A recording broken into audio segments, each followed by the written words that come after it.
Hello गुरु, तो हो जाओ शुरू। पुष्पा फैंस के लिए वीडियो कोई दवा से कम नहीं होगी। तो पुष्पा 2 से जुड़ी कुछ अपडेट सामने आई है, जिसके लिए मैं भी काफी ज्यादा एक्साइटेड था। पुष्पा 2 का विलेन, पुष्पा 2 की स्टार कास्ट, किस किस एक्टर को कास्ट किया गया है, कैमियो, इन सब चीजों पर खुलकर चर्चा करने वाले हैं। तो चलिए बिना टाइम वेस्ट करे वीडियो को स्टार्ट करते हैं।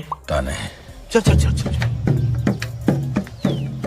तो सबसे पहले कहां से स्टार्ट करें, तो चलिए लेटेस्ट खबर से स्टार्ट करते हैं। तो खबर ये आई है कि पुष्पा 2 की शूटिंग लगभग समाप्त हो चुकी है। क्यों ना हो भाई, क्योंकि दो टीमों के साथ काम तेजी से हो रहा था। इसके क्लाइमेक्स को जापान के अंदर शूट किया गया है। सोचो, जापान के अंदर। लगता है इस बार पुष्पा भाऊ इंटरनेशनल लेवल पर कांड करने वाला है, तभी तो जापान के अंदर क्लाइमेक्स शूट किया गया है। अब ये खबर मुझे बहुत अच्छी लगी, क्योंकि पुष्पा 2 के बजट को भी लगभग 5 गुना बढ़ा दिया गया। ओ माई गॉड, जबकि पुष्पा का बजट था लगभग 100 करोड़ और उसने टोटल 400 करोड़ का बिजनेस किया था। हालांकि पुष्पा 2021 में रिलीज हुई थी, बट उस समय लॉकडाउन का माहौल था, लोग थिएटर जाने से डर रहे थे। मैं भी नहीं गया था भाई। किस किस भाइयों को ऐसा लगता है कि पुष्पा अगर इस समय रिलीज होती तो 1000 करोड़ प्लस की कमाई करती? तो कमेंट करके जरूर बताना। बट पुष्पा 2 के मेकर्स केजीएफ चैप्टर 2 की सफलता को देखते हुए पुष्पा का बजट बढ़ाकर लगभग 500 करोड़ कर दिया। अब मुझे ये समझ में नहीं आ रहा है कि इसका इतना कैसे बजट हो सकता है। हो भी सकता है यार, क्योंकि पुष्पा भाऊ ने भी अपनी फीस दबाकर बढ़ा ली 30-40 करोड़ से सीधा 100 करोड़। वहीं कुछ नए नए एक्टरों को भी कास्ट किया गया है। प्रकाश राज, जिनका नाम होने वाला मंगलम प्रकाश, शायद मंगलम सीनू के भाई के रोल में हो सकते हैं। वहीं जगपत बाबू, विजय सेतुपति और साई पल्लवी। पिछले दिनों खबर आई थी कि पुष्पा 2 के अंदर श्रीवल्ली मर जाएगी और उनकी जगह साई पल्लवी होगी, बट इस बात को अफवाह समझो तो ठीक है। रही बात पुष्पा 2 की, तो एक नहीं दो नहीं बल्कि पुष्पा का पूरा यूनिवर्स होने वाला है, क्योंकि डायरेक्टर सुकुमार ने पहले ही बता दिया था कि मैं पुष्पा नाम से वेब सीरीज बनाने वाला था, बट उनको लगा कि इसको थिएटर में दिखाना अच्छा रहेगा, तो फिल्म बनाने का फैसला लिया। जहां तक माना जाए तो इसकी कहानी सिर्फ 2 पार्ट के लिए ही थी, बट फैंस की डिमांड के चलते इसका स्केल बढ़ाया जा रहा है। अब मेकर्स को तो इसकी पॉपुलैरिटी का फायदा तो उठाना ही पड़ेगा। जबकि केजीएफ का 3rd पार्ट आने वाला है, तो पुष्पा को भी लेकर खबर आई है कि पुष्पा 2 के बाद पुष्पा 3 भी आएगी, जिसका नाम पुष्पा द रॉर होगा। यानी सुकुमार पुष्पा भाऊ के कैरेक्टर को खत्म नहीं करना चाहते, जबकि रियलिटी देखोगे तो पुष्पा भाऊ को मरना ही पड़ेगा, क्योंकि पुष्पा एक एंटिक हीरो है, उसे एक निगेटिव रोल में प्रेजेंट किया गया है। तो ऐसे कैरेक्टर को लास्ट में मरना ही पड़ता है, जैसा कि रॉकी भाई के साथ हुआ था। प्रशांत नील रॉकी भाई को क्लाइमेक्स के अंदर मरता हुआ दिखाकर बहुत पछताए,